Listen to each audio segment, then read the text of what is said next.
Bonjour, bienvenue, déjà pour commencer.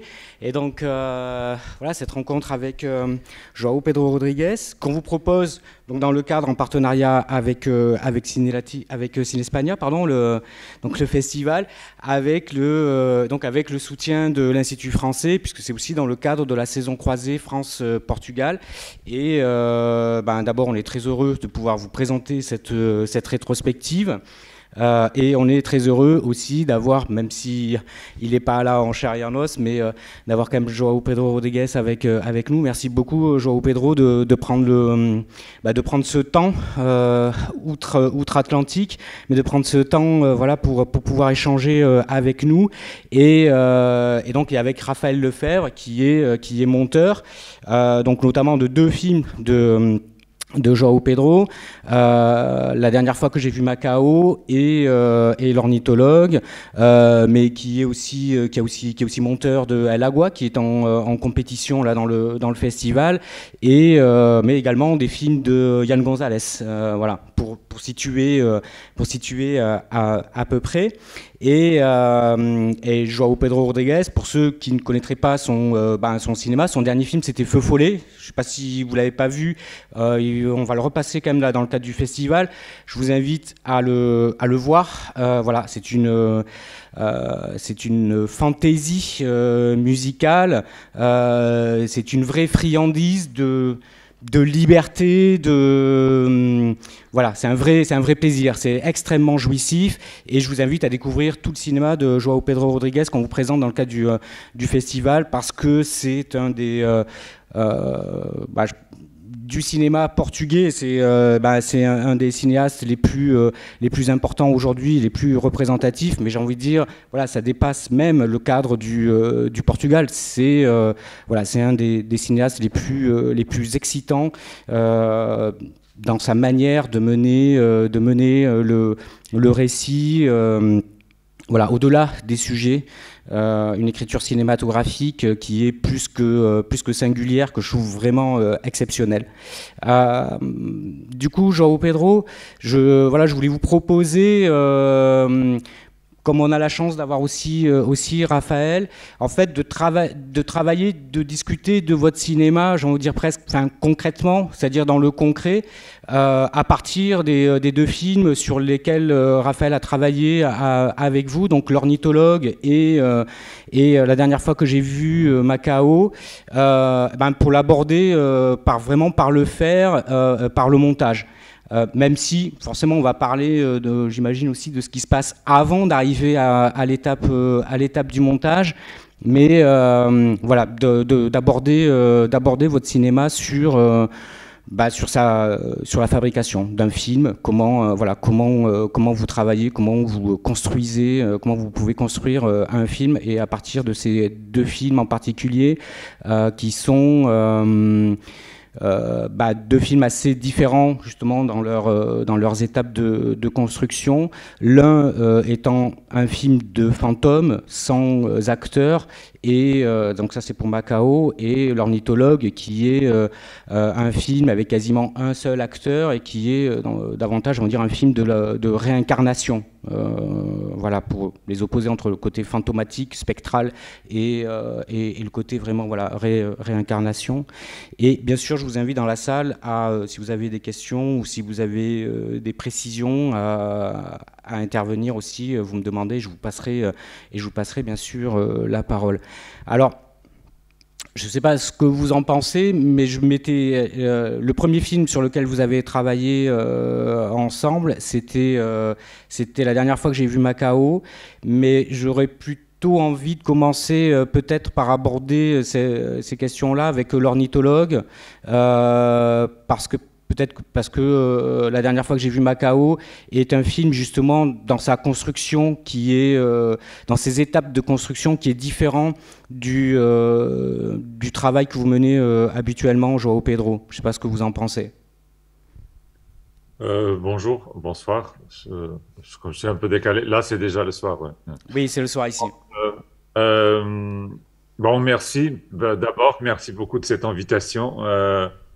Franck, merci Raphaël d'être là avec moi à distance, malheureusement.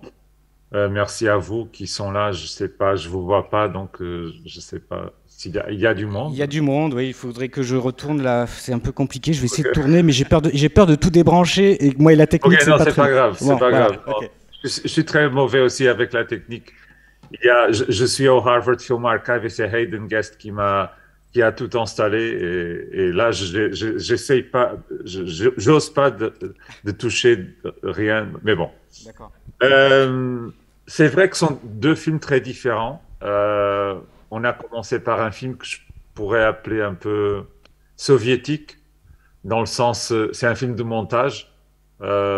Et après, ça n'a rien à voir, mais euh, avec les films soviétiques de l'époque, des films de montage, bon, je pense un peu à l'avant-garde soviétique. Euh, Des années 20. et par contre, L'Ornithologue, c'est un film qui est écrit et qui suit, après même au montage, je pense qu'on n'a pas beaucoup bougé les scènes entre elles.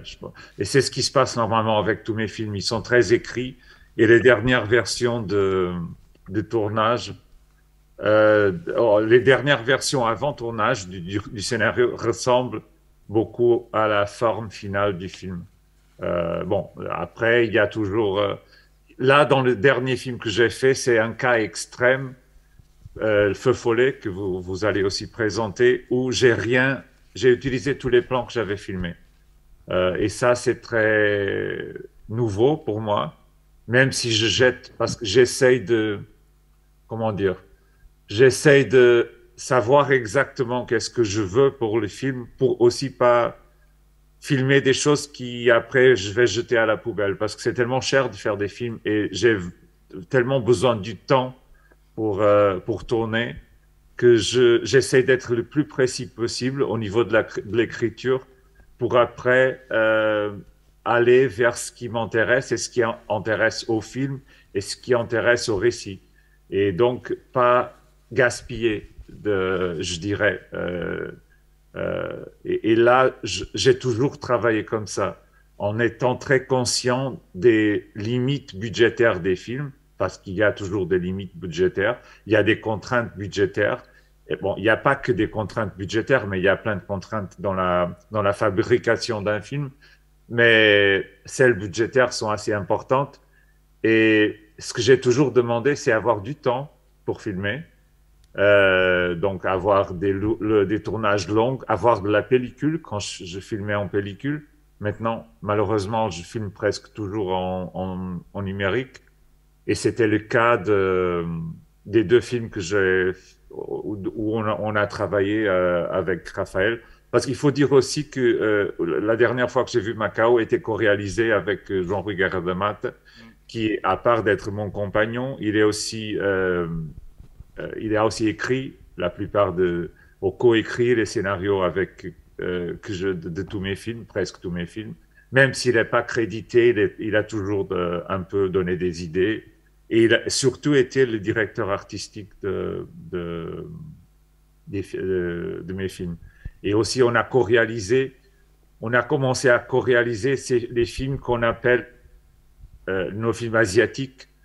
D'une certaine façon, c'est le long métrage asiatique, c'est la dernière fois que j'ai vu Macao.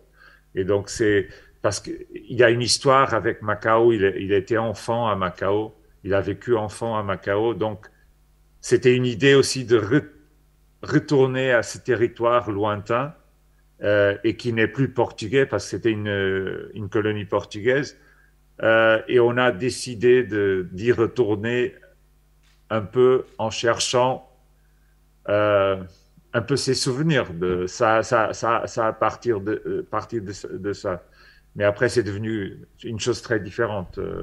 Mais c'était plutôt vers l'ornithologue que vous vouliez que je parle. On Non. peut, de toute façon, on va parler des deux, mais c'était.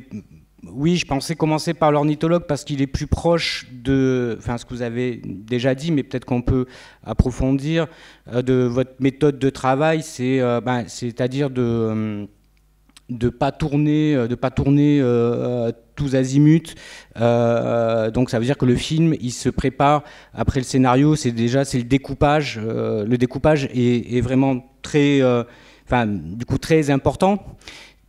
mais du coup, la question que je me posais, c'est si le découpage est si précis et que le tournage, on va dire, vraiment en est l'application, qu'est-ce qui reste au montage parce que peut-être il y a des scènes qu'on peut peut-être se dire bon ça marche pas et on va retirer mais voilà je me disais quelle marge pour Raphaël par exemple quelle marge de manœuvre sur un film comme L'Ornithologue si déjà tout est quasiment pensé voilà comment ça se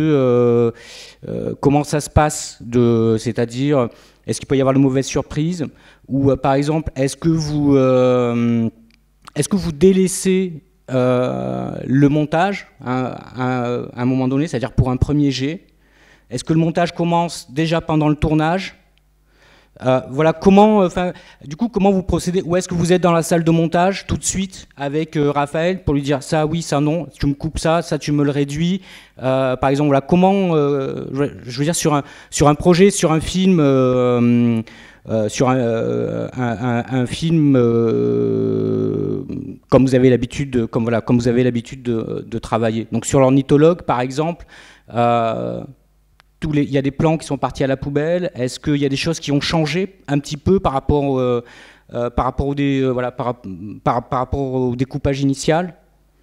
Je commence et après je te laisse la parole peut-être. Il y a déjà une chose qui est très importante, qui est le choix des prises. Parce que normalement je fais pas mal de prises et le choix des prises est très important parce que il y a des choses, des fois des choses petites qui sont entre les prises mais qui changent un peu tout. Après, là, je me souviens pas exactement. Je pense qu'on a gardé plutôt non, on a jeté parce qu'il y avait une durée. On a fait une version au départ assez longue, plus longue et parce que comme c'est un parcours d'un personnage, il y avait beaucoup de scènes de parcours, lui qui bougeait, allait et on a réduit. Il y en avait trop au niveau du rythme, mais je pense qu'au niveau de l'ordre, on n'a pas beaucoup changé l'ordre des scènes.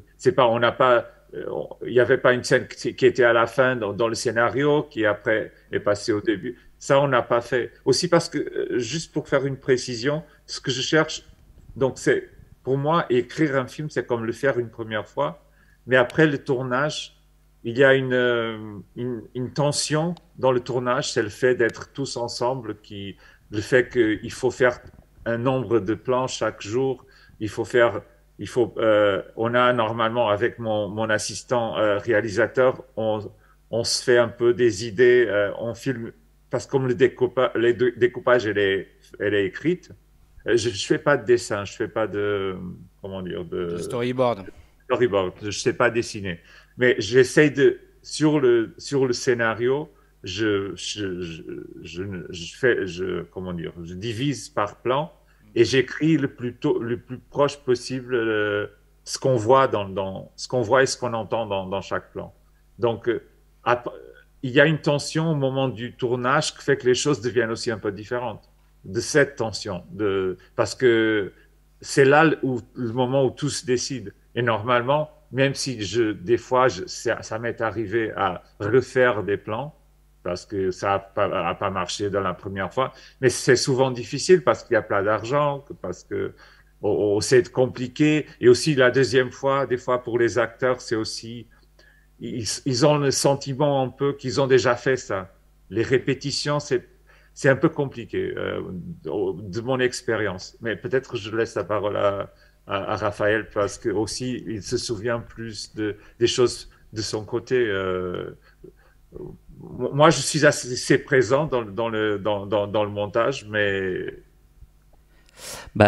sur L'Ornithologue, ce qu'il y avait de particulier, c'est que on a fait quelque chose que moi je faisais pour la première fois. Et toi, je ne sais pas si tu l'avais déjà fait, Jean-Pedro, c'est que le montage a commencé pendant le tournage. Ah ok, c'était avant. Okay. Ouais. Moi, je ne me souvenais même pas de ça. Ouais. Tu vois. Et donc, j'ai commencé le montage en recevant chaque jour des rushs du tournage, qui étaient en plus bah voilà, dans à Trás-os-Montes, cette région un peu reculée du Portugal, où le tournage avait l'air assez physique et, et sauvage. Et donc, par exemple, ce qui se fait souvent dans ces cas-là, c'est d'échanger beaucoup avec le réalisateur, faire des retours sur le rush. Et là, on l'a pas fait parce que c'était trop compliqué à faire.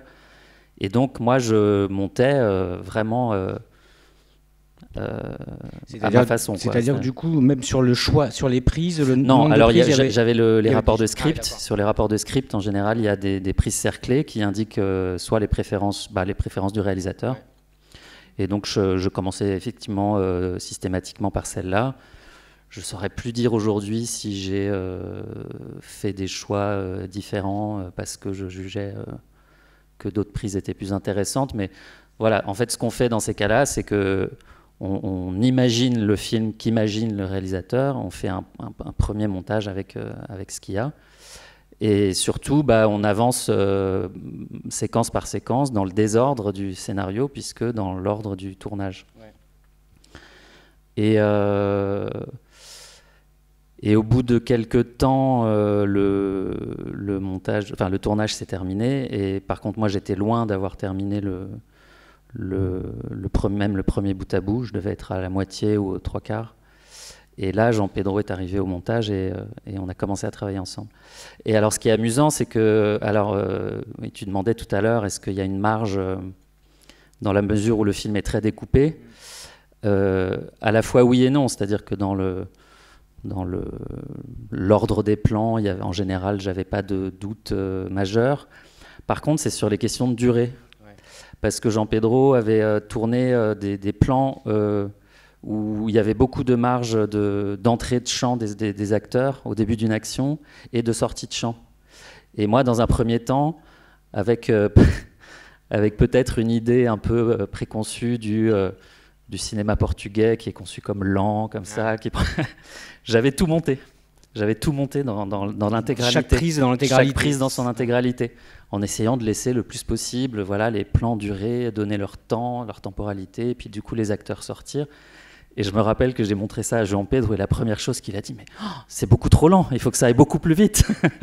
Ce film-là, je veux de la vitesse, Et voilà. Et à partir de ce moment-là, le soir, Jean Pedro dérushait ce que moi j'avais déjà dérushé et monté pour pouvoir s'approprier la matière qu'il n'avait pas vue derrière ce que moi j'avais monté.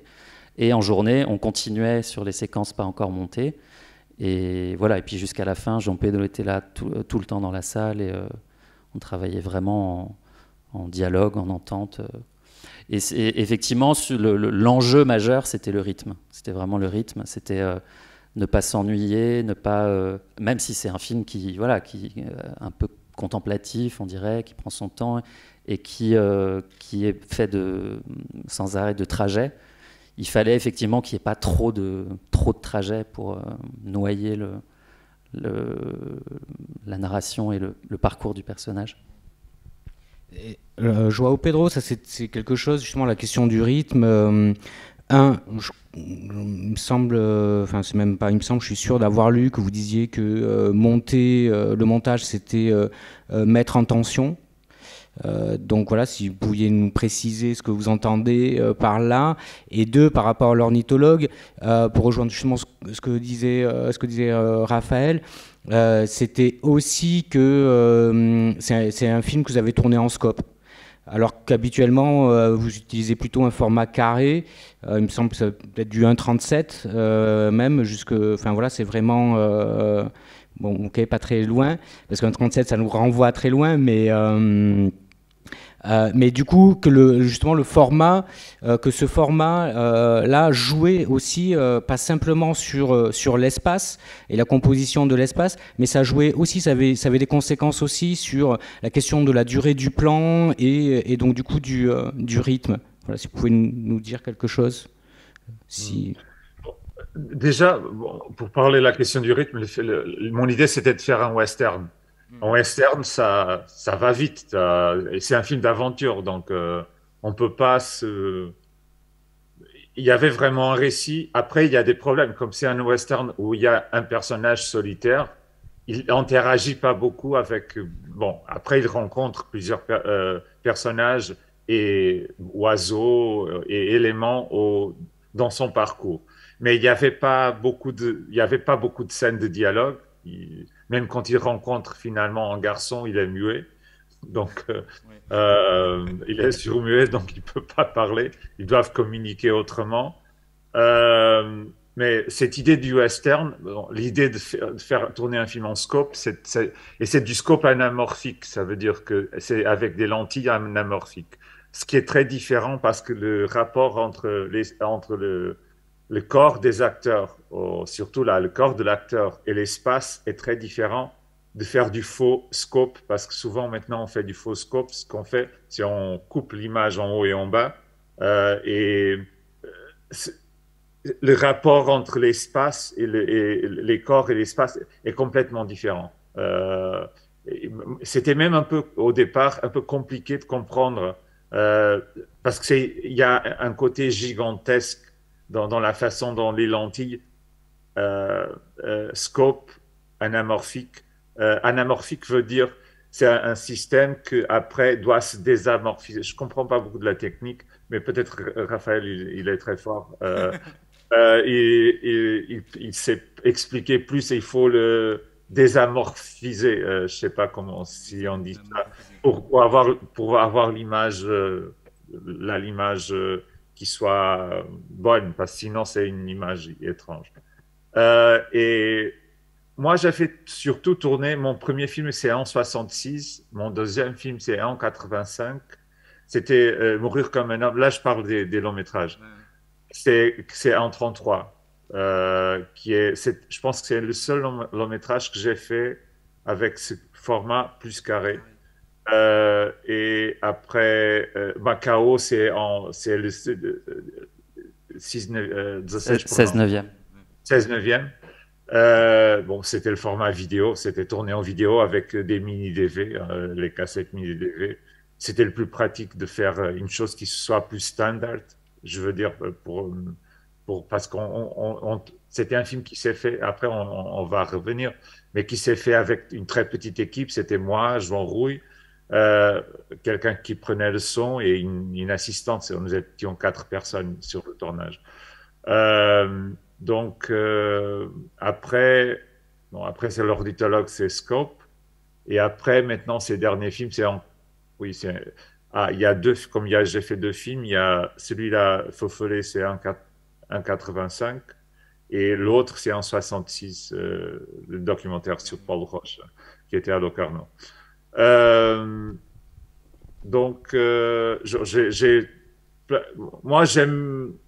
Même ça m'énerve un peu les films maintenant qu'on fait sur le format en 33, parce que c'est comme il y a une nostalgie de l'an 33 que ça m'intéresse pas.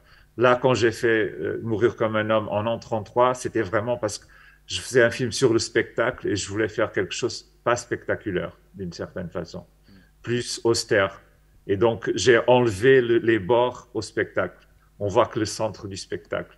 J'ai enlevé comme il y a dans l'autre là, bon, je parle d'un autre film, mais peu importe. Vous le présentez aussi, non? Oui, on présente tout. Allez-y. Donc ça fait vous du pouvez sens. En parler. Hein. Oui, ok. Donc il y avait cette idée de pas montrer le spectacle. C'est des personnages qui font du spectacle, des transsexuels et travestis qui font du spectacle, mais jamais montrer le spectacle. C'était être dans l'intimité, et c'est pour ça que j'ai pensé que avoir un cadre plus serré, au plus classique, au plus comment dire. Bon, c'était l'origine du cinéma un peu de ce format. C'était ce qui convenait au film. Mais bon, revenons à l'ornithologue. J'ai oublié. Non, sur le format, c'était vraiment bon. Les westerns dans les années 50, surtout les westerns de Anthony Mann, de Bud Buttigieg, qui sont souvent des westerns sur des héros solitaires. Donc, il y a le cowboy solitaire et sont des personnages assez tragiques et assez durs et âpres, et qui souvent on les suit comme un film comme L'Homme de l'Ouest de Anthony Mann, on suit Gary Cooper seul pendant. Après, il rencontre plusieurs personnes. Mais ce que j'ai essayé, c'est un peu suivre un peu cette structure d'un voyage. Là, il y a des raisons très pratiques pourquoi est-ce qu'il fait un voyage. C'est l'histoire d'un homme qui observe les oiseaux, cherche les cigognes noires. Après, il se fait prendre dans les rapides. Il a un accident. Il est sauvé par deux pèlerines chinoises. Et après, bon, il y a plein de choses qui se passent. Mais il essaye de retourner à l'endroit où il avait laissé sa voiture ou d'où il avait parti. C'est tout simple, l'histoire est très linéaire d'une certaine façon. Euh, donc, j'ai répondu à votre question, je suis pas sûr. Si, si, si. Et Oui. c'était après, du coup, ma première question, c'était la question de la mise en tension. Ah, Vous disiez ok, ok, ok. le montage, que le montage, c'est mettre en tension. Donc voilà, c'était sur cette étape-là, et pour rebondir justement sur ce que Raphaël disait, du coup, des plans où il y avait des entrées de plans ou des sorties de plans qui étaient assez longues et qu'il fallait dynamiser un petit peu tout ça. Mais cette question de la mise en, voilà, de la mise en tension, pas simplement sur l'ornithologue, hein, ceci dit, parce que Oui, oui, oui, c'est quelque oui, chose oui, qui est oui. propre à vos films. Non, c'est quelque chose qui m'obsède parce que vraiment le rythme vient aussi de cette tension. Quand je disais que il y a le scénario écrit, tout est très bien découpé, mais après il y a la tension du tournage déjà, qui est une tension vraie, physique entre les gens, du temps qui ça. Et après il y a chaque plan a une tension interne, comme après dans le montage, je pense ce qu'il faut trouver, c'est comment garder cette tension et qu'elle puisse des fois comment se défaire, ou des fois il faut couper au moment où on sent. Je pense qu'il y a quelque chose de physique aussi dans le montage, dans le sens où on le sent dans le ventre. Il y a quelque chose qu'on sent. C'est pas de l'épouvante. Là, ça peut sembler de l'épouvante. C'est pas, mais on doit sentir quelque chose d'organique dans un film, du sens que on coupe dans le moment juste pour garder quelque chose du mystère du plan aussi. Mais des fois, ça veut dire que peut être une sortie de champ et du vide aussi. Ça, c'est pas que. euh, et après, il faut pas, tous les plans doivent, il doit avoir un équilibre de rythme dans le sens, des plans doivent être plus courts, d'autres plus. Bon, c'est une chose musicale aussi. Le montage, c'est aussi une espèce de musique.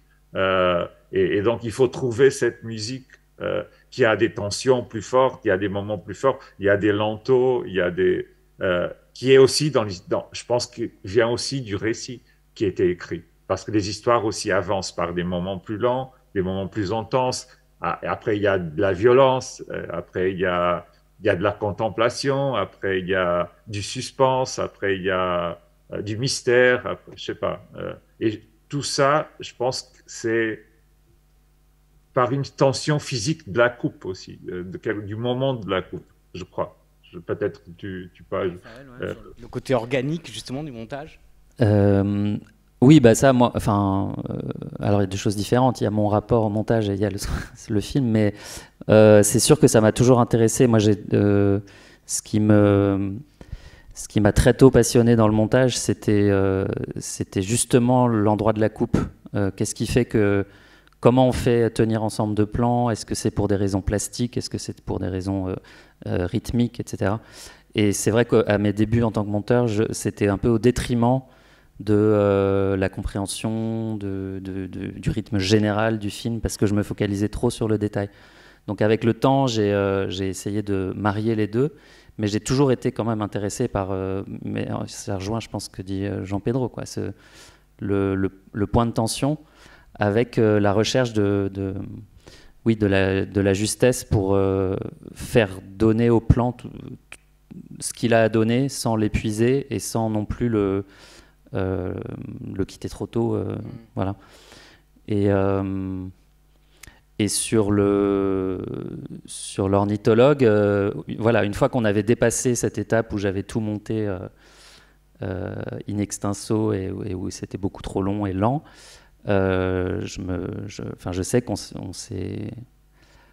on s'est beaucoup presque amusé, oui, à trouver ces endroits où la coupe, alors soit les endroits d'action, où alors la coupe doit presque pas nécessairement se voir et chercher la fluidité, et à l'inverse, de temps en temps, les endroits où la coupe nous surprend. Ouais.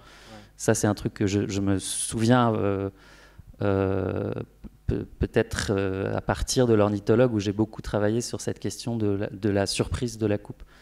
Qu'elle vienne avec un... Et de travailler aussi surtout l'image avec le son.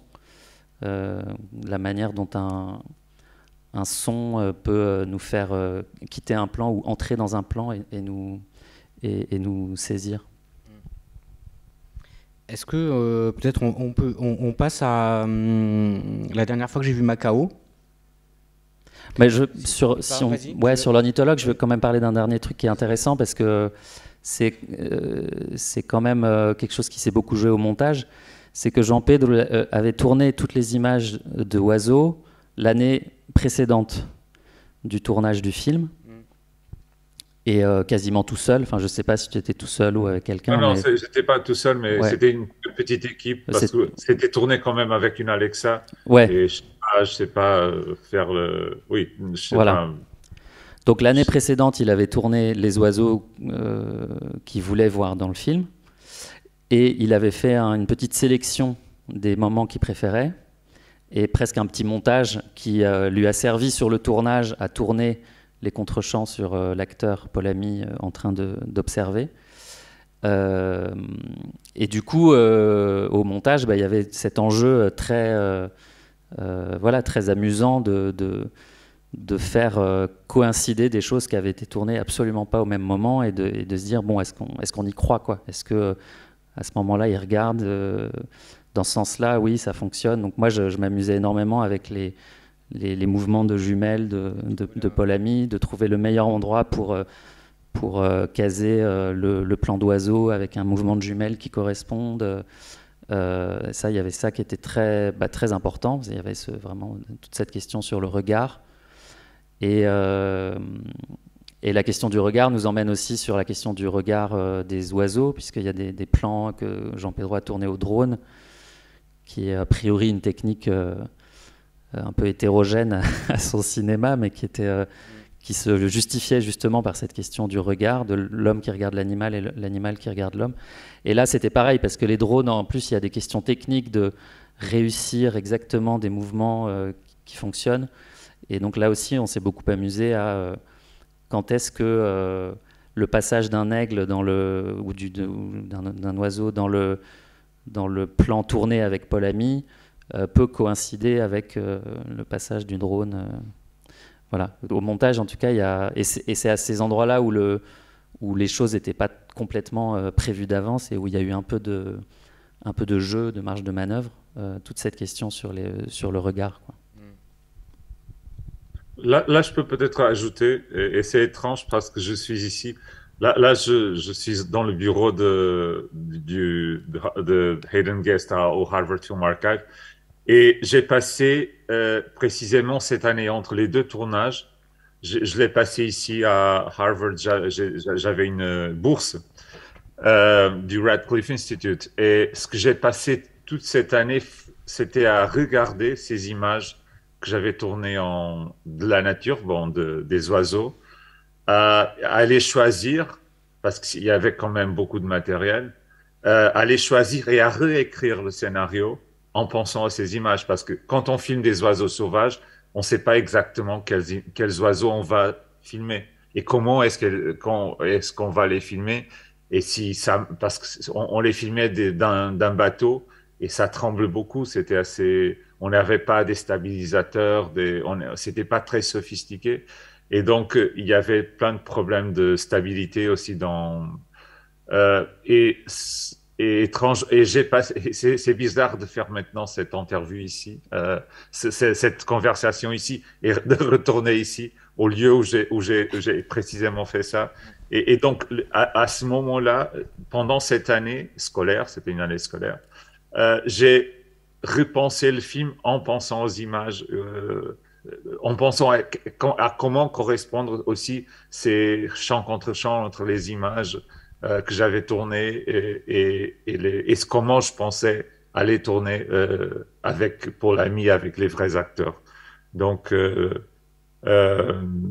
c'est curieux et aussi parce que pas toutes les images ont été tournées de tous les oiseaux. Il y a comment ça s'appelle en français les moches. Comment ça s'appelle moche? Hibou, les Ah, hiboux, hibou. ouais. Ouais, les hiboux, les gros hiboux royal, je sais pas si ça s'appelle hibou royal. C'était un oiseau qu'on a tourné pendant le tournage avec les acteurs, parce que lui aussi il était acteur. C'était un oiseau dressé, par exemple. Donc il y avait un mélange entre le plus sauvage possible et le plus inattendu. Et j'ai vraiment fait ce choix d'image pour essayer de bon, vraiment, c'était une réécriture du scénario à ce moment-là. Pas, pas une réécriture dans le sens où tout a changé, mais c'est surtout dans la première partie du film où il y a plein de... Bon, quand même, tu commences avec des scènes un peu de contemplation. Lui, il cherche, lui, il regarde des oiseaux. Et les oiseaux commencent à le regarder. Je propose de passer à Macao. Parce que là, du coup, on est carrément dans un autre registre où bah, le film n'est pas écrit avant le tournage. C'est bien ça, Joao Pedro? Oui, oui, oui, Ouais. c'est complètement l'opposé de l'autre film, au niveau de l'écriture et aussi au niveau de la fabrication du film et du montage du film. C'était vraiment l'autre côté je sais pas quoi, de la Bah, coin. justement, ouais, l'opposé de la méthode de votre Ouais, ouais. méthode habituelle. Est-ce que du coup, vous pouvez nous dire comment, enfin, vous en avez déjà parlé tout à l'heure un peu enfin justement de l'idée de départ, c'était aussi avec Joao Rui Guerra da Mata, c'est bien ça, hein, Ouais, ouais, ouais. que j'écorche pas trop son nom. Mais du coup, vous êtes parti à Macao avec l'idée de filmer avec l'idée ou l'envie de faire un film, mais sans avoir vraiment écrit. Donc, plutôt, vous êtes parti faire des images, et c'est à partir de ces images-là que le film va s'écrire. Donc là, à l'inverse, le film, il s'est écrit au montage. C'est bien, Ouais. on est bien là-dessus. Oui, oui, oui.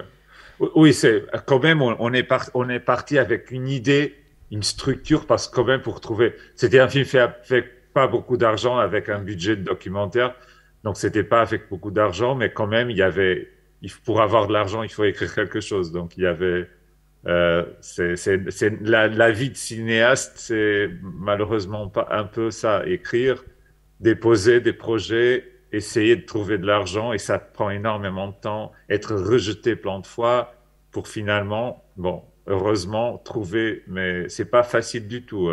Et même, bon, ça, c'est pas pour me, même on avons fait déjà. Maintenant, c'est 7 films, 7 longs-métrages. Ça m'est toujours difficile de trouver de l'argent. C'est pas gagné dans le sens où on pourrait imaginer que ça serait, au moins, même moi, je pourrais imaginer que ça aurait été plus facile maintenant à ce moment-là, et c'est pas le cas. Mais pour retourner au film, on avait cette idée de aller filmer les endroits dont Rui se souvenait. Donc, sa maison, la maison où il a habité, son école, les parcours qu'il se souvenait dans la ville. Et on s'est rendu compte en arrivant là, donc on avait écrit une espèce de traitement. En arrivant là, euh, on s'est rendu compte que comme il a vécu là pendant les années 70, donc il y a pas mal de temps, il est retourné 30 ans après. Il était enfant. Aussi, les mémoires d'un enfant sont différentes. Il y a beaucoup d'effabulation dans les mémoires d'enfants. On se souvient des choses d'une façon. Bon, il y a déjà cette idée de tout était très grand quand les choses après, quand on retourne au lieu, elles sont plus petites, elles sont plus raisonnables. Il y a cette idée et surtout comme c'est une ville, Macao a tellement changé. Bon, c'est devenu, ça appartient plus au Portugal. Bon, ça n'a jamais vraiment appartenu. C'était une espèce de concession que la Chine a donné aux Portugais parce qu'on a libéré les mers. Il y avait beaucoup de pirates et on a un peu les Portugais ont un peu contrôlé parce que ça leur intéressait aussi parce que c'était une des routes du commerce et nous sommes les premiers à y arriver. Euh, et, et donc quand on s'est rendu compte, même les parcours qu'il se souvenait, genre son parcours de sa maison jusqu'à l'école, et quand il était enfant, c'était une ville, et c'est encore une ville très pas dangereuse.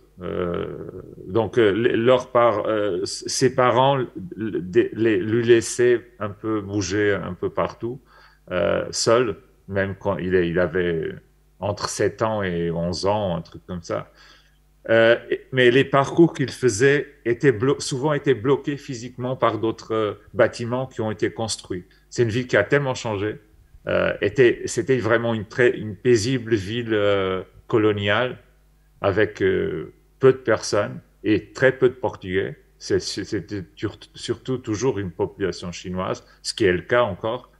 Euh, et, et ce fait que les routes étaient physiquement bloquées il nous fallait toujours trouver d'autres chemins pour arriver aux endroits nous a un peu poussé aussi à inventer des histoires parce que c'est comme la ville, on avait la sensation qu'il a fallu se perdre dans la ville pour retrouver le film, d'une certaine façon. Et donc on filmait un peu, on avait toujours la caméra avec nous, on se levait le matin, on filmait cet endroit, après on essayait d'aller par là, et souvent on était détourné, on trouvait une autre chose, et on filmait cette autre chose qu'on a trouvé intéressant. Après, il y avait quelques endroits comme sa maison, parce sa maison est devenue maintenant un bureau. Il a fallu demander des autorisations et on avait une autorisation générale pour filmer dans les rues de Macao et dans les lieux accessibles. Mais l'école, son école, on a dû demander l'autorisation. Bon, c'est ce genre de choses qu'on fait. Et donc, on a beaucoup tourné. On a fait 3 voyages à Macao depuis, je pense, 2010. C'était la première fois qu'on y est allé. On a passé en tout 6 mois à Macao, 6. Et, et d'abord, dans le premier voyage, on a beaucoup tourné, un peu sans avoir une idée très concrète. Euh, bon, il y avait des histoires et des souvenirs. On essayait des fois, Jean Rouy, par exemple, son père, il était directeur comment ça se dit, pour bâtir les bateaux, comment ça s'appelle? Chantier naval. Les chantiers navals de Macao. Et donc, ils habitaient dans un endroit qui s'appelait, c'est une sorte de petit palais mauresque qui s'appelait la caserne des Maures. Et c'est devenu un des endroits, parce que comme Macao est classé de patrimoine de l'UNESCO, c'est devenu un des endroits où les gens vont visiter. Et il y a des bureaux, il y a des parties visitables et un peu muséolo, comment est-ce qu'on dit? Transformé un peu en musée, je sais pas comment dire ça.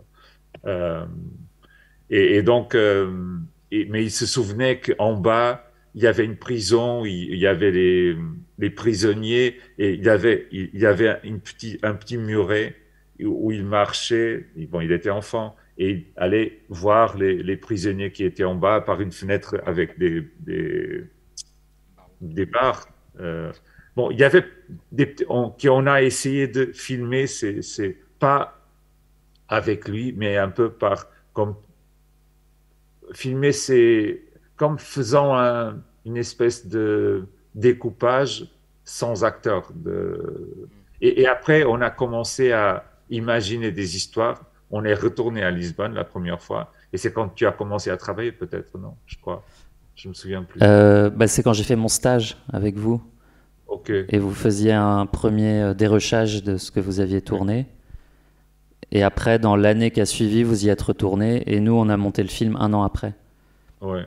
Et donc, il y avait énormément d'images différentes et on a commencé par faire des fichiers, un peu, comment est-ce qu'on dit, Des dossiers. Ah oui, des dossiers bon, était en numérique, on a tourné avec les mini DV en cassette. HDV, ouais. Ah, oui, oui. Mais c'était des cassettes, non? C'était Oui, des cassettes, ouais. voilà. Et on a commencé à classifier par thème, ou par nuit, jour, rue sombre, rue, je sais pas. Il y avait plein de classifications différentes. Il y avait beaucoup de dossiers. Et pour essayer de trouver un chemin, je crois que c'était un peu cette idée, de trouver un chemin vers tout ce matériel, parce qu'on n'avait pas vraiment une idée. Après, on s'est souvenu de cette idée qu'il avait retourné à Macao pour retrouver.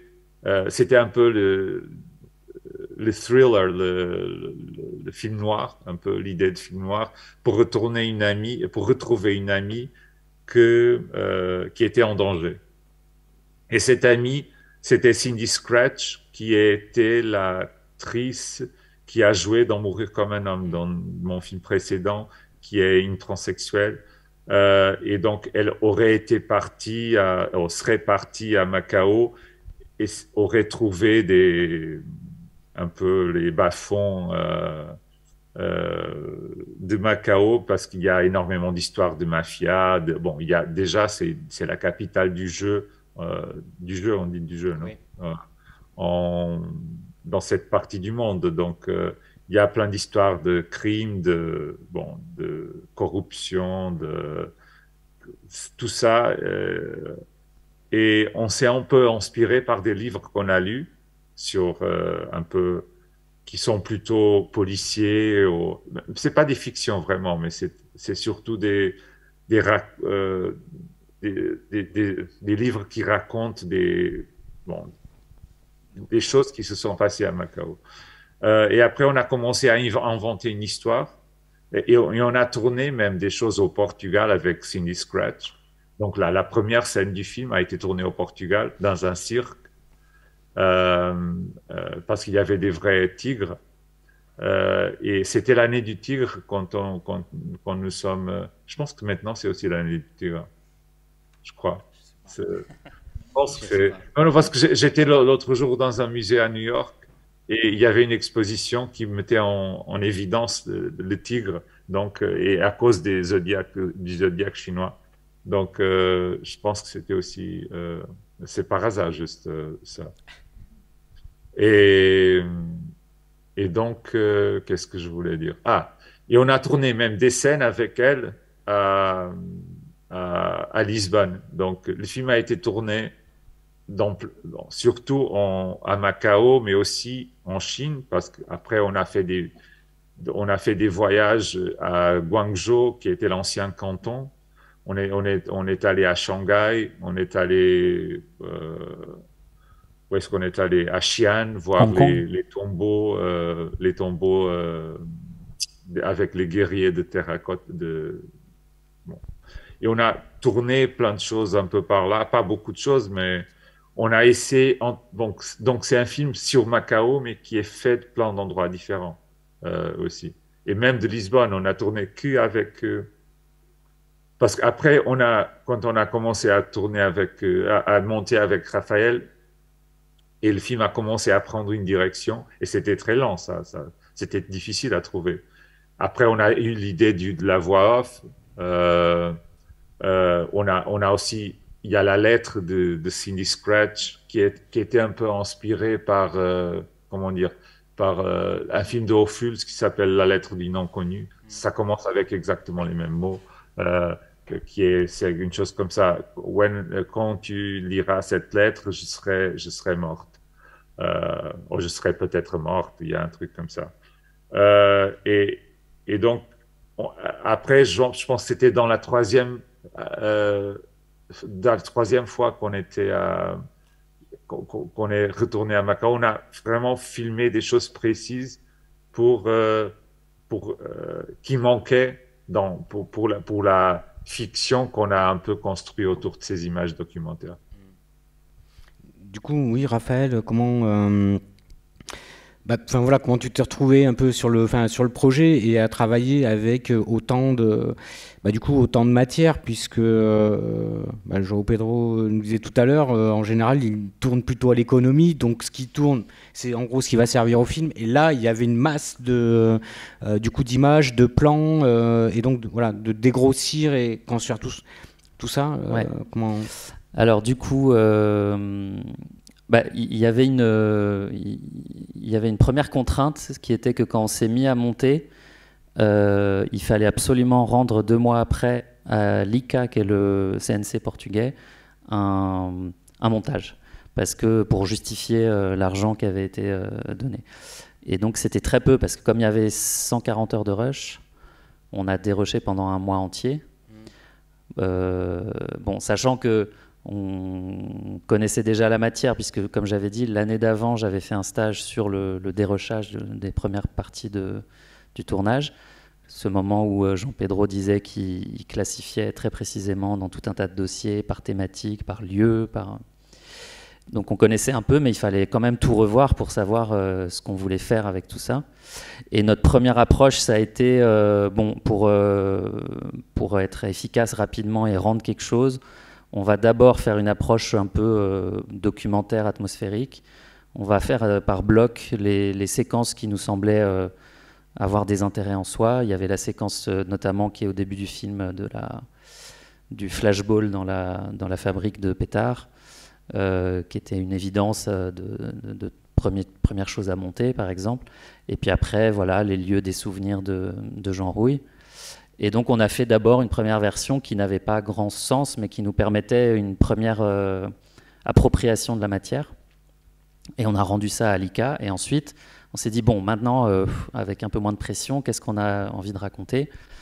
Et donc effectivement, Jean Pedro et Jean Rouy avaient déjà posé des jalons de fiction, avec notamment les scènes tournées dans l'hôtel, où Jean Rouy joue une silhouette qui décroche le téléphone et tout ça, et avec les scènes où ils se transmettent des cages à oiseaux, avec un contenu mystérieux. Donc ça, c'était déjà là, avant que j'arrive. Et il y avait un peu l'idée donc de faire une sorte de double retour au passé. D'un côté, la mémoire de Jean Rouy, et de l'autre, un peu la mémoire du cinéma, quoi, du cinéphile. Donc il y avait un peu l'idée Macao de Sternberg, l'hommage à Jane Russell, parce qu'elle venait de mourir, je crois, à ce moment-là. Oui, elle venait de mourir. Elle est morte quand on tournait. Quand il tournait, voilà. Et on a découvert sa mort dans les journaux de Portugais qui existent encore à Macao. Ouais. Et qui on lisait tous les. On finissait normalement notre journée en lisant les journaux locaux. Et du coup, voilà, on savait qu'à partir de ce matériau, il fallait maintenant transformer ça en fiction, avec ce double prisme, les souvenirs et les souvenirs de cinéphilie. Et puis on s'est très vite, ça a été très ludique, quoi. À un moment, on s'est dit, tiens, il y a quand même beaucoup d'animaux, il y a une forte présence des animaux, ce serait intéressant que les animaux aient une place dans le film. Et du coup, Jean Pedro et Jean Rouy ont pensé à cette histoire de secte, de gens qui savent que quand il y aura l'apocalypse, il faut se transformer en animal.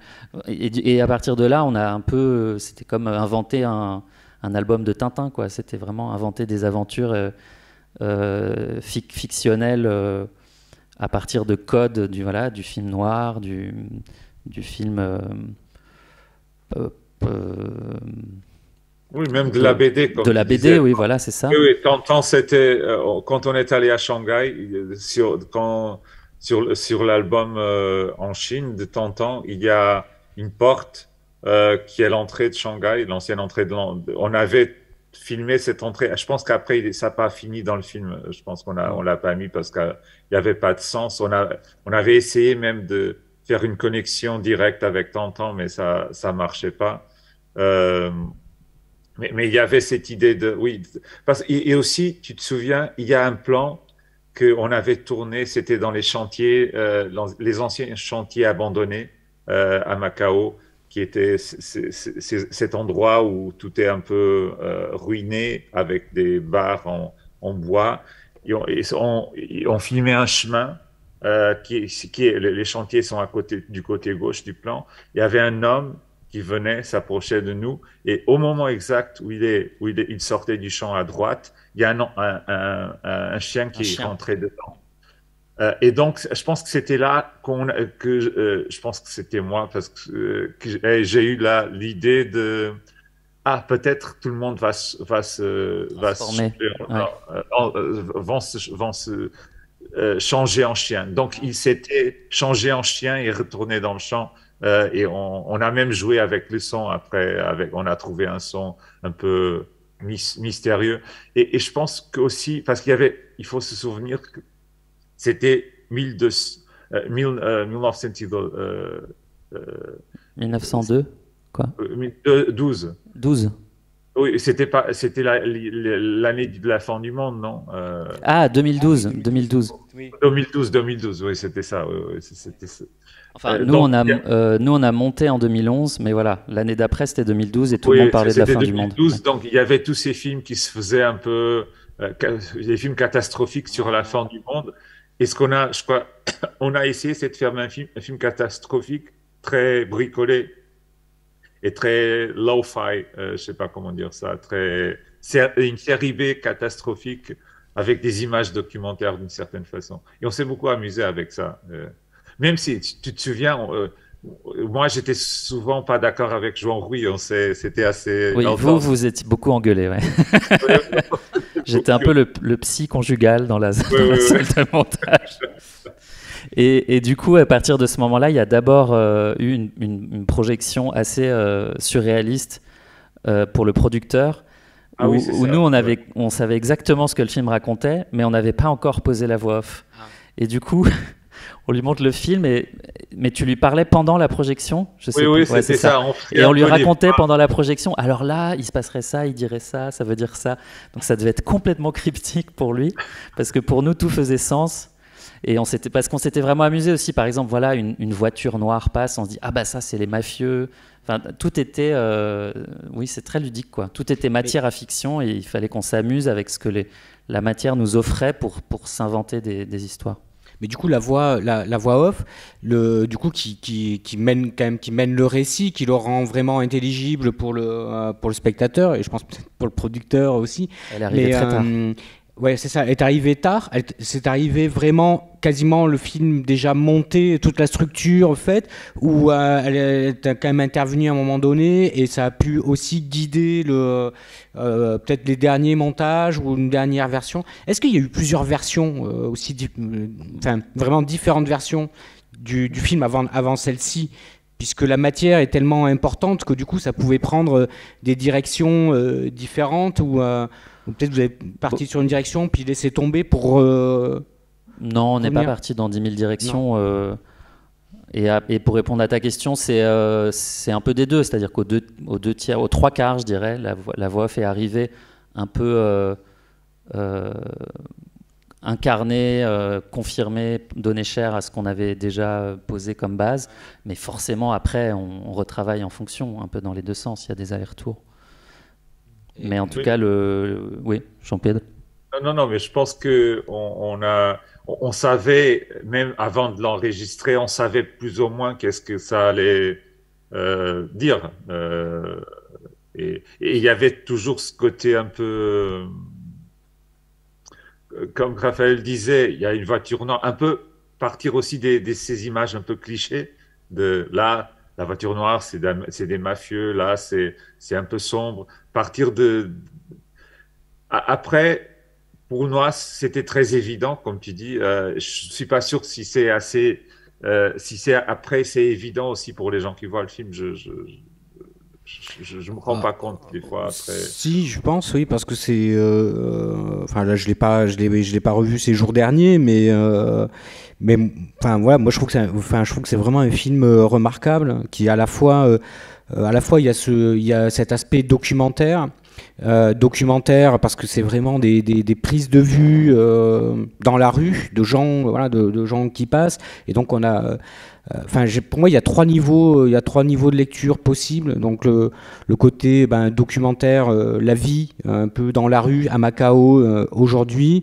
Un autre niveau qui peut être documentaire aussi, qui est quelque part le souvenir ou une sorte de presque de autobiographie ou de recherche qui est de l'ordre de l'enfance de Joao Rui, et le dernier niveau qui est le niveau fiction, aussi par cette voix qui nous entraîne dans quelque chose de l'ordre du mystère, du film noir, et les trois niveaux, je trouve, se mélangent vraiment très très bien. Enfin bon, moi je trouve que c'est vraiment un film remarquable, mais enfin, on en reparlera tout à l'heure. Non, nous étions contents, mais c'est toujours difficile de se mettre à distance, c'est juste ça. Oui, normal. Euh, mais... Non, mais je me souviens qu'on s'est beaucoup amusé, engueulé aussi, pas avec Raphaël, mais parce que moi, des fois, je suis un peu têtu, hein, et bon. Quand on fait un film en deux, non, je suis très têtu, parce que après, ils essayaient aussi de me convaincre que peut-être il fallait faire un peu différemment. Mais après, je me souviens pas de choses précises, mais, mais bon. Est-ce qu'il y a des questions dans la salle? Si vous voulez en profiter, je vous passe le micro. Non, pas. Moi j'ai. Ah si. Attends, mais je vais.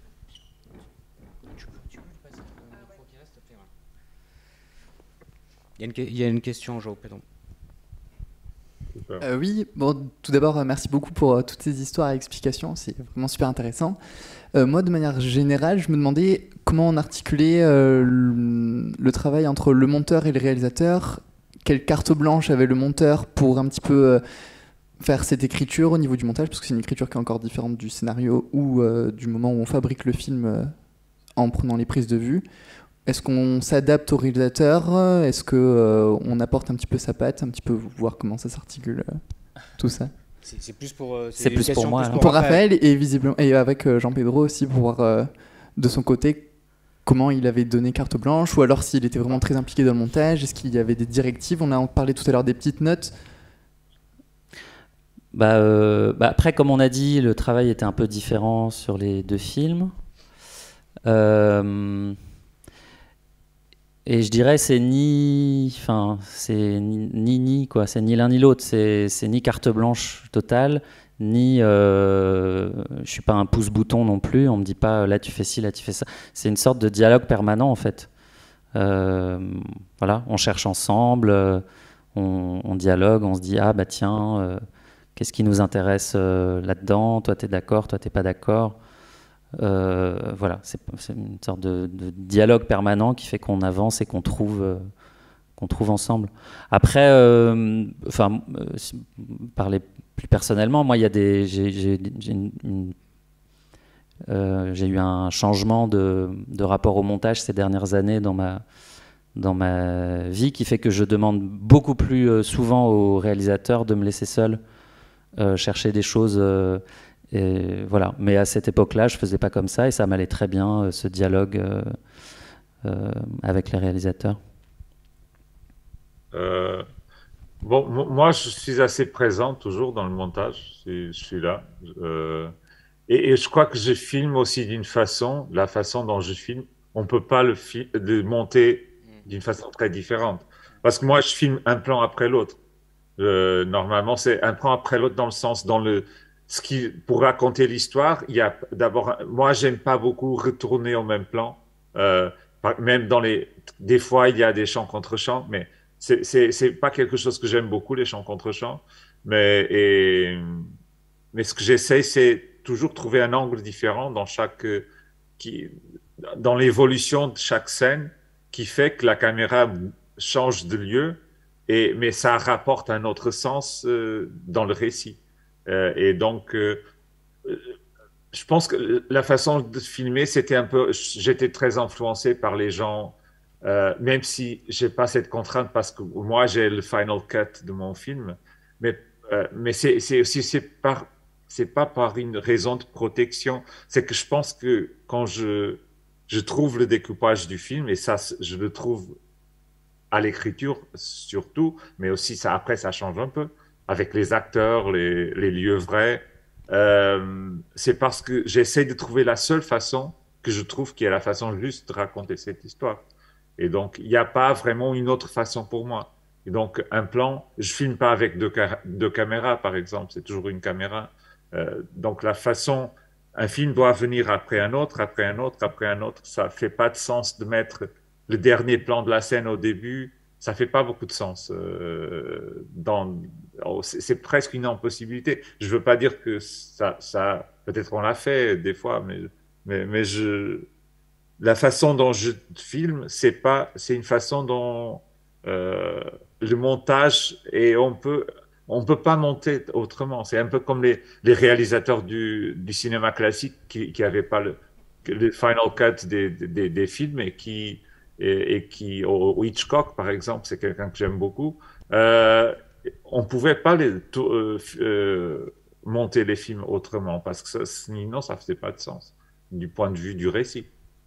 C'est John Ford aussi, je crois que c'est John Ford qui disait que de toute façon il n'avait pas besoin de suivre le montage parce que tel que le film l'avait tourné, tel que les plans qu'il envoyait, en fait le film ne pouvait pas être autrement que ce qu'il avait, que ce qu'il avait imaginé.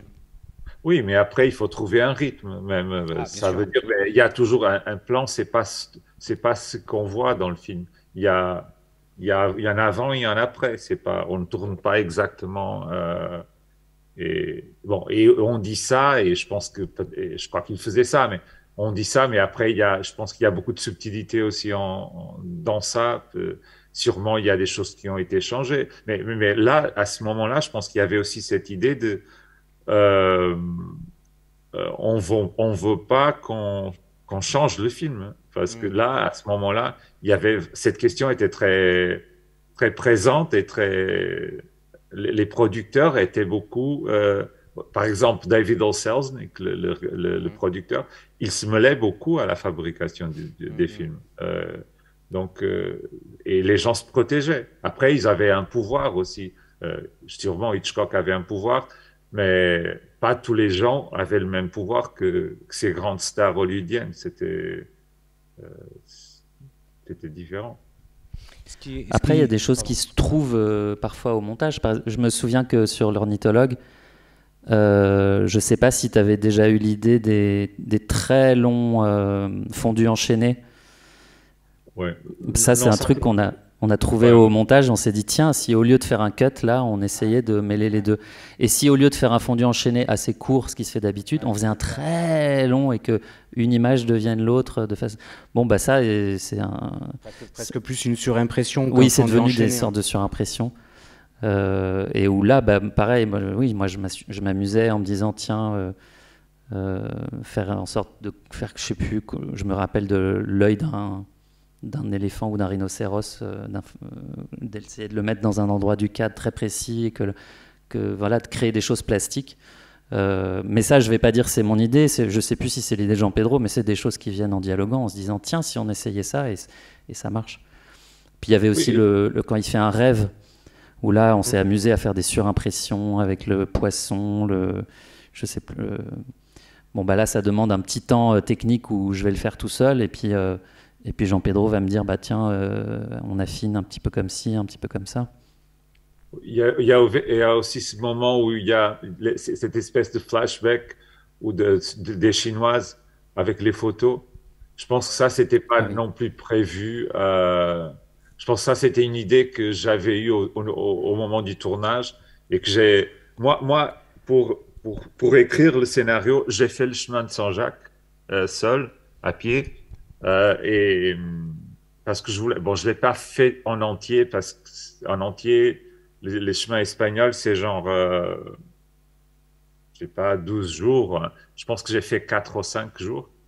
Et j'ai pris des photos sur ce chemin qui étaient aussi un peu, au départ, je pense, des photos de repérage, pour regarder les gens qui je trouvais. Pour moi, c'était important je l'avais jamais fait, de comprendre quels gens, déjà si c'était possible que les Chinoises, qu'il y avait 2 personnages chinoises qui puissent le faire. Et j'ai pas trouvé beaucoup de Chinois, mais il y avait quand même. Donc pour moi, c'était comme une confirmation dans le réel que ça pourrait s'exister et que c'était pas que de la fantaisie que j'avais inventé parce que un peu les Chinoises viennent des films chinois. L'idée qu'elles sont chinoises vient un peu des films asiatiques, comme on aime les appeler. Et donc, j'ai pris des photos à ce moment-là, et c'était une partie de ces photos qu'on a utilisées, des vraies, et après, quand les 2 actrices chinoises étaient au moment du tournage, on a fait des photos avec elles. Après, on a meulé parce qu'elles n'ont pas fait elles-mêmes le chemin de Saint-Jacques, comme si c'était elles qui auraient fait le chemin de Saint-Jacques. On a trouvé des lieux différents où elles font des pauses, où elles et en faisant des selfies et des trucs comme ça pour créer parce que je pense qu'au moment du tournage, je me souviens plus où est-ce que j'ai eu quand est-ce qu'on a eu l'idée de ce moment flashback quand elles arrivent près de la rivière finalement. Je sais plus non plus. Mais Une question ?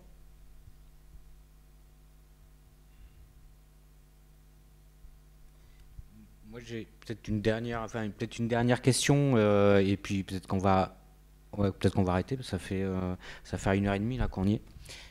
Et puis on va vous libérer, Joao Pedro.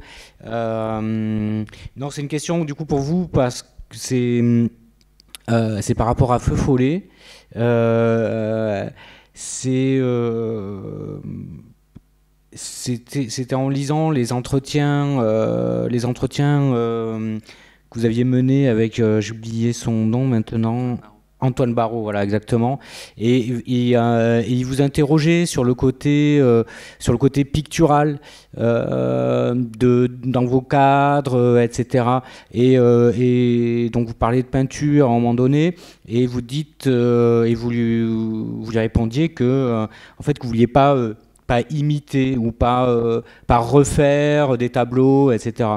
Et dans Feu Follet, ben, il y a quand même ce côté un peu très pictural, avec beaucoup d'ironie, parce que c'est un film qui a énormément, voilà, il y a vraiment énormément d'humour et d'ironie, et il y a ces poses qui reprennent pas forcément des tableaux qui existent avec les 2 pompiers, et voilà, qui sont que je trouvais très très drôles. Et je me posais la question, est-ce que c'était une sorte de pied de nez justement à ce rapport à la picturalité? Peut-être que à force qu'on vous dise que voilà, votre sens du cadre, que ça rappelle vraiment, c'est pensé comme de la peinture, et quelque part de le reprendre à l'ironie en faisant des nus, et qui peut renvoyer aussi au calendrier de pompiers où ils posent nus. Je sais pas, c'est une question personnelle là, pardon. Qu'est-ce que ça veut dire un pied de nez? Je suis pas très. Qu'est-ce que ça veut dire un pied de nez? Un pied de nez, c'est comment je pourrais le formuler autrement? Une blague avec. Ah, ok. Faire une blague à partir de quelque chose qu'on t'a dit. Oui, de pas le prendre au sérieux, quoi, de retourner quelque chose qui était sérieux, et voilà. Non, ce que j'essaie. Bon, la peinture, c'est quelque chose de très important pour moi, mais c'est comme la littérature, comme plein de choses. Et je pense que c'est difficile pour moi, même incompréhensible, quelqu'un qui veut faire des images. Là, bon, et avec des sons comme c'est le cinéma, de pas voir des peintures. Pour moi, c'est bon, mais ça peu importe. Mais j'aime pas du tout un cinéma qui cite directement des peintures, ou qui soit pictural en faisant beau comme une peinture. Moi, je déteste cette idée de faire beau comme la peinture, parce que la peinture est très beau aussi, mais le cinéma c'est quelque chose de très différent. Déjà, ça bouge. Et c'est avec des gens vivants, même si elles sont sur un écran et qui sont des images. Mais même si je pense que dans mon idée de composer des images pour le cinéma, il y a des choses qui viennent de la peinture et que j'ai appris dans la peinture, même à raconter des histoires, peut-être plus qu'à composer. C'est la peinture. Ce qui est incroyable, surtout si on pense à la peinture figurative plus classique, c'est qu'on peut raconter l'histoire d'un personnage avec une seule image. Et avec des signes, des moments. Pour lire une peinture, des fois, on ne la lit pas tout de suite. Moi, souvent, quand je vais dans un musée, je reste longtemps à regarder la peinture. Bon, pour plein de raisons, mais il faut regarder avec du temps pour la comprendre. Et, et là, j'avais l'opportunité, peut-être c'est ça, c'est l'idée de pied de nez, de faire du pictural. Mais avec cette idée très, un peu, je pense, simple et aussi. Ils font un calendrier de pompiers, qui est une chose. C'est un peu le mélange entre la grande art et la chose Plus vulgaire. Prosaïque. Populaire. Plus vulgaire a un sens un peu péjoratif que j'aime pas, mais plus de la vie de tous les jours, hein, une chose plus commune. Triviale. Triviale, oui, oui, hein, une chose plus triviale. Euh, et, et donc, on s'est vraiment beaucoup amusé à recréer ces poses. La plupart sont des peintures un peu inventées, euh, mais et on a aussi il y a du Caravaggio, du Velázquez, mais il y a aussi un caricaturiste portugais qui s'appelle José Vilhena, qui était un caricaturiste qui a travaillé, qui fait beaucoup de caricatures de critique sociale et de critique d'humeur avant la révolution du 25 avril de 74. Il a été même en prison et comment il se moquait surtout de l'Église. Il faisait des caricatures des prêtres avec des femmes euh, avec des gros seins. Là, c'était un peu de la vulgarité. Euh, mais donc il y a un moment aussi, je pense que c'est le deuxième tableau, il y a il y a un des pompiers qui met les pieds sur un lavabo et il y a l'autre qui vient derrière. Euh, là, il y a un peu la vulgarité, mais moi, je voulais mélanger la grande art avec l'art plus trivial. Et c'est ça qui m'intéresse toujours, même dans le cinéma. C'est euh, quand même, on fait quelque chose de sérieux, mais il y a plein de trivialités et plein de la vie de tous les jours dans les films. C'est pas, bon, moi, j'essaie d'être ludique dans les films. Dans Feu Follet, surtout, il y a cette envie vraiment de faire comique, de faire une comédie, et qui est une comédie qui vient pas seulement par l'image, mais aussi vient par la parole et par les dialogues. Mais dans tous mes films, j'essaie de faire des films ludiques. La dernière fois que j'ai vu Macao, c'est très ludique. Mais je pense qu'il y a toujours cette présence, parce que je pense que dans le cinéma d'auteur, il y a souvent un côté très sérieux et un peu, pour utiliser un mot, plombant, comme je pense que c'est juste. Et aussi, Feu Follet, c'est un film très court, et parce que il était déjà toujours court, même dans l'écriture, mais j'ai aussi, il y a tellement de films qui durent 3 heures, 3 heures et demie, 2 heures et demie, et il faut pas, pour être sérieux et pour faire du cinéma, il faut pas toujours avoir la délure. Et ben, il y a comme une espèce de ce sentiment que pour faire des films d'art et essai, il faut être sérieux et très long, tout doit durer longtemps. Et moi, je suis plutôt vers du côté du cinéma américain, je pourrais dire. C'est vraiment, ça veut pas dire que ça m'intéresse pas à plein de choses en Europe, et ça m'intéresse. Et même quelques réalisateurs que j'aime beaucoup sont surtout européens. Mais il y a le cinéma américain, il est encore proche de l'origine du cinéma où il était un spectacle. Il était un spectacle de foire. Et je pense qu'on doit pas, on doit garder ça en tête. Que le cinéma, c'est fait aussi pour le plaisir. Et c'est pas pour, euh, pour passer un mauvais moment. Moi, j'espère, parce que c'est aussi le cinéma que j'aime, c'est où je prends du plaisir à voir un film. Et il peut être très sérieux et pas du tout drôle, mais c'est un plaisir que je sens il y a quelque chose d'essentiel qu'un réalisateur essaye de raconter aux autres et qui est proche de son être. Et si je sens pas ça, ça m'intéresse pas. Ben, merci beaucoup. Je trouve que c'est très bien pour terminer justement sur ce côté, le cinéma doit être un spectacle. Il doit le rester comme il était à ses origines. João Pedro, merci beaucoup. Merci à vous. Merci à vous. Et il y a tout le monde qui est là que je vois pas. Ouais. Il y a combien de personnes déjà, juste pour que je sache, pour avoir une idée? Pardon? Il y a combien de personnes là? Je ne sais pas, parce qu'il y en a quelques-uns qui sont partis. Il doit y avoir une cinquantaine de personnes. Maintenant, on était de 60-70 au départ. Super. À bientôt. Je suis un peu obsédé par cette idée, parce que le cinéma marche tellement mal maintenant dans les salles, oui, que et moi, j'aimerais que les gens vont voir les films et retournent au cinéma, et ça m'énerve. Non, ça me rend fou. Mais bon. Bon, en tout cas, en ce moment, il y a du monde ici. C'est mon meilleur jour. Ouais. Bon. Merci beaucoup. Merci, au revoir. Merci. Ciao Jean-Pedro. Merci Raphaël. Obrigado. Ciao. Obrigado.